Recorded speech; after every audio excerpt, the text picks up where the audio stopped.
Good morning and welcome, Harvey. Good morning, thank you. Thank you very much for joining us. We have a number of questions to put to you.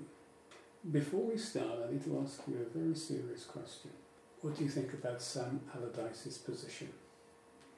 I think it was absolutely correct that he has gone.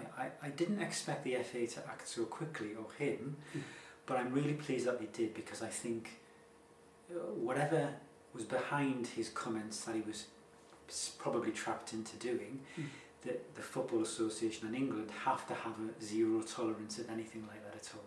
So I think it was absolutely the correct thing to do.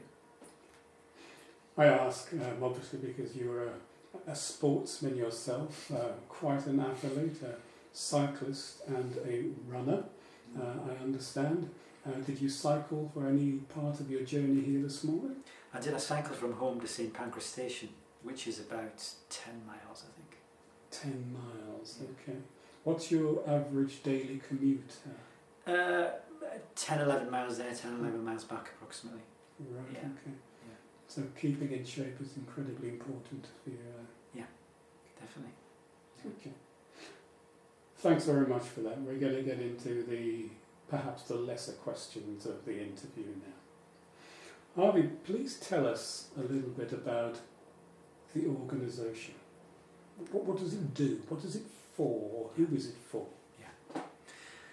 The Nationwide Association of Fostering Providers is a membership association of independent and voluntary sector fostering organisations.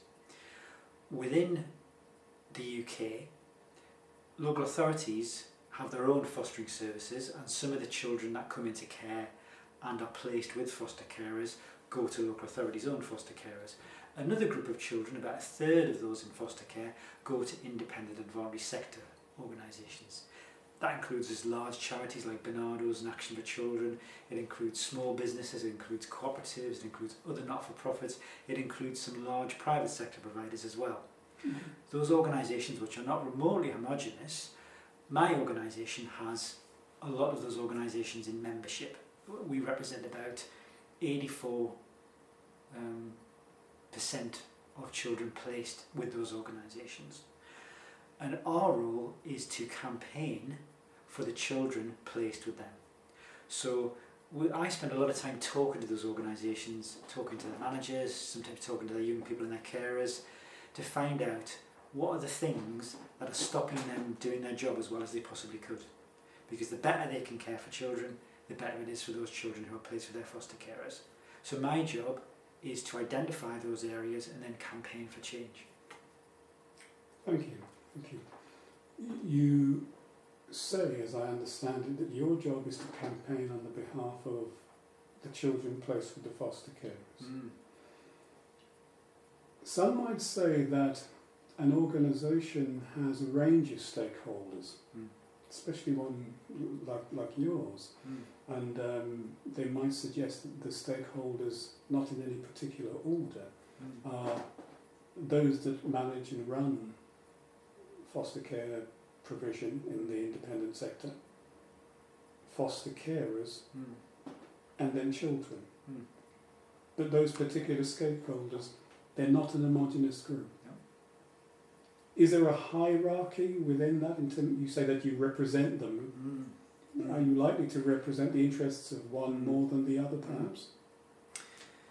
In terms of the fostering organisations themselves, they are small, medium, big, large, local, sub-regional, national, for-profit, not-for-profit. There are all sorts of organisations there.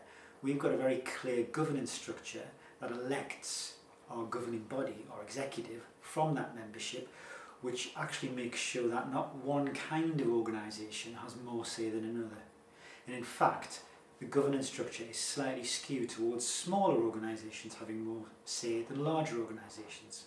So I think that our governance enables us to genuinely have a representative decision-making process, a democratic decision-making process, if you like, and that represents the organisations within that.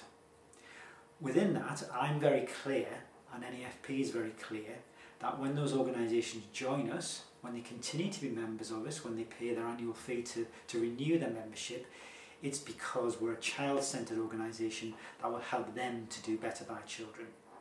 So they're the people that pay the bills from the fees that they get in because they care for children and local authority pay them for caring for children. So in a very obvious sense, they're the stakeholders that pay the bills, and we have a governance structure that reflects that. And I think that's very clear. And in the 5.5 years that I've been with NAFP, I think that's a structure that generally works pretty well. Of course, there are other stakeholders within that, the foster carers for those organisations, the children who are cared for by those foster carers. But for me, the fostering agencies are the conduit to those. So I will listen to what they say and engage with them about how things are working out for their foster carers and their children. But the conversations and the anecdotal communications that you have will never be enough to inform our direction and our policy and our campaigns on that. That individually those campaigns will always need to have more evidence and be substantiated more. And that then would involve evidence, conversations, communication with other stakeholders, which certainly includes foster carers and children in care. Thank you, that's very helpful. Just to clarify then, are there within the governance structure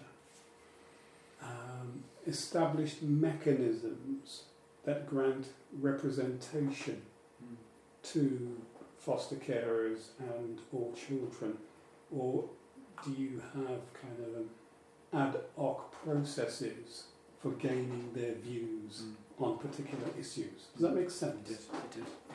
Yeah. Our governance structure doesn't have anything included where, in a decision-making sense or a governance sense, foster carers or children in care have any say formally in the organisation and the way it's run and the direction it goes in.